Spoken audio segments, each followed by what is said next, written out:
But it is true that the NHS could not function without its foreign-born workers. Around 169,000 people, or 13% of the workforce, was born outside of the UK. Dr. Pushpo Hossain is one of them. Bangladeshi, she came to the UK 14 months ago and was one of the first people here to ever treat a patient with COVID-19. Then, like many of her colleagues, she herself fell ill, as she's been telling me. I caught COVID-19 in May, and at the time I was in hospital accommodation. So I was away from family, and we had to self-isolate because of the nature of the disease. And it was terrible because COVID-19 is a horrible, horrible disease to have. High fevers, body ache, and no taste, no smell. And not having family around you can be very, very difficult. Now, you say you were in a hospital accommodation. Did that help in any practical way? I was in hospital accommodation when I caught COVID, and when I told my hospital accommodation that I have COVID, I was relocated to a different location because they didn't want the others to catch the disease. So it was quite difficult because UK was a new country to me, and then being relocated to another location of which I had no idea about, and I had to self-isolate, so I couldn't just go out, walk, and explore the place. So it was very, very difficult. I was very scared. I didn't know what would happen if I got very sick because I didn't exactly know where the hospital was. So the hospital sort of arranged all that for you, did they? Or yeah, they arranged it for me. And did they kind of provide sort of support while you were there in terms of, for example, getting food and all those kinds of things that you weren't able to do because you had to self-isolate? No, I was getting my food via Uber Eats. My manager did call me regularly to find out, and she was checking up on me. Right. But I didn't receive like groceries or anything of that.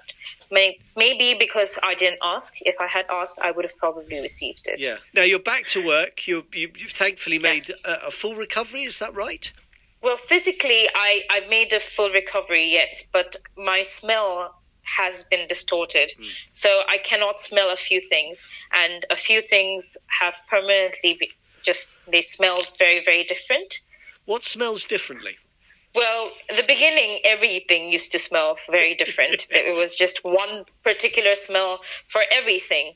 So my socks smelled the same way my food did, which was not very pleasant. But later, I made, slow recovery. And now things smell faintly like what they used to.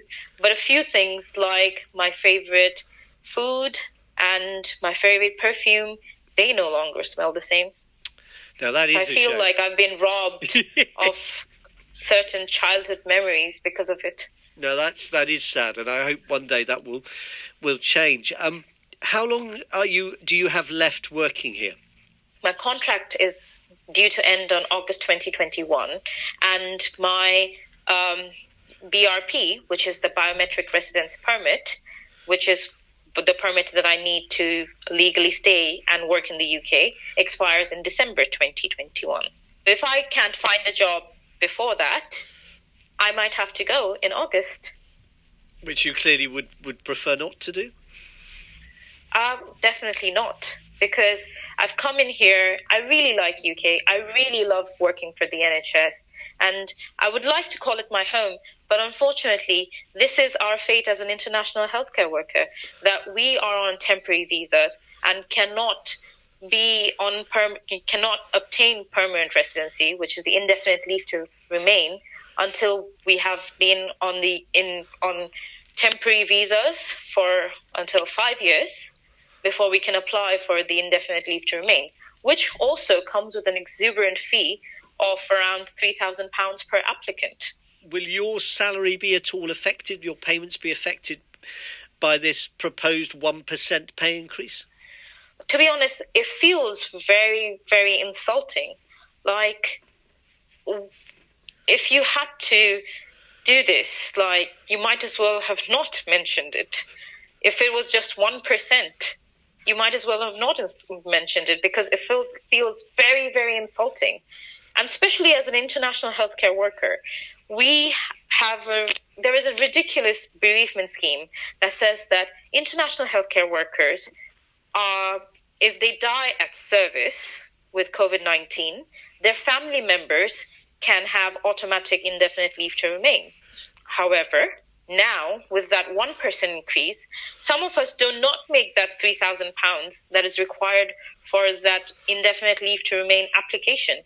So, and even that 1% rise is not going to meet that. So how are we being recognized? How is this being fair to all these international healthcare workers who have treated all these patients thinking that these are our people and we have to save them? We've put our lives on the line. And is this how they want to reward us? Dr. Pushpo Hossain talking to us on NHS International Healthcare Workers Day.